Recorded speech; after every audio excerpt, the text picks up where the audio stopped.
দর্শকরা চিৎকার করছিল, সাব্বিরকে দলে চাই, সাব্বিরকে দলে চাই, দাবি আমাদের একটাই, সাব্বিরকে দলে চাই, এমন চিৎকার আমরা শুনতে পাচ্ছিলাম। সাব্বিরের ফ্যান বেজ অনেক বড়, অনেক মানুষ সাব্বিরকে ফলো করে, অনেক মানুষ সাব্বিরকে ভালোবাসে, সাব্বিরও সেটা জানেন।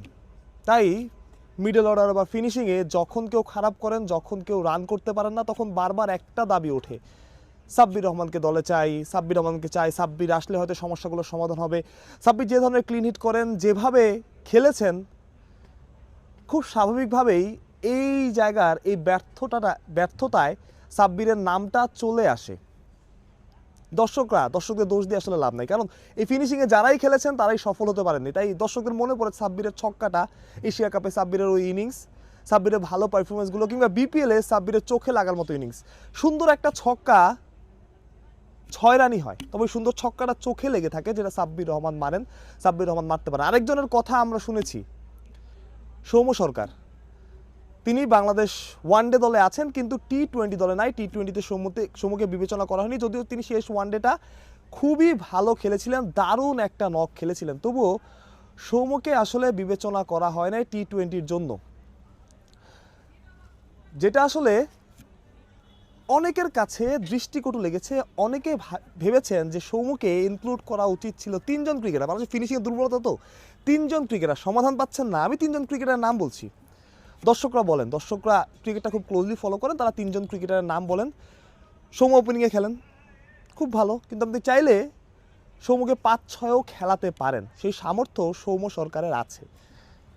আকবর আলী এনসিএল রংপুরকে চ্যাম্পিয়ন করালেন, নিজেও ব্যাট হাতে পারফর্ম করলেন, তাকে সুযোগটা দিয়ে দেখেন। আপনারা ভুলে গেছেন হয়তো, আমি মনে করিয়ে দিই, আকবর কিন্তু কোনো একটা পাকিস্তান সিরিজে ঘরের মাঠে সেই সিরিজের স্কোয়াডে ডাক পেয়েছিলেন, কিন্তু তার ইন্টারন্যাশনাল ডেবিউটা হয় নাই।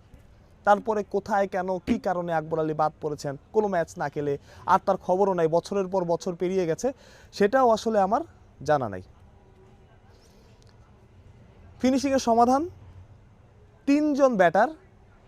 সৌম্যকে বলতে না, সৌম্য উপর দিকে, যদি উপরের দিকেও হয় তাও আপনি সৌম্যকে খেলাতে পারেন। 3 জন ব্যাটার, সাব্বির রহমান, আপনারা আকবর আলীকে চেষ্টা করতে পারেন। আপনার টি-20 ভাইস ক্যাপ্টেন নাই, টি-20 ভাইস ক্যাপ্টেন খুঁজতে আপনার সমস্যা হচ্ছে, কোনো স্থায়ী ভাইস ক্যাপ্টেন নাই। জাকের আলী অনেককে ক্যাপ্টেন্সি দেওয়া হয়েছিল, কিন্তু নিজেও এখন তিনি পারফর্ম করতে পারছেন না।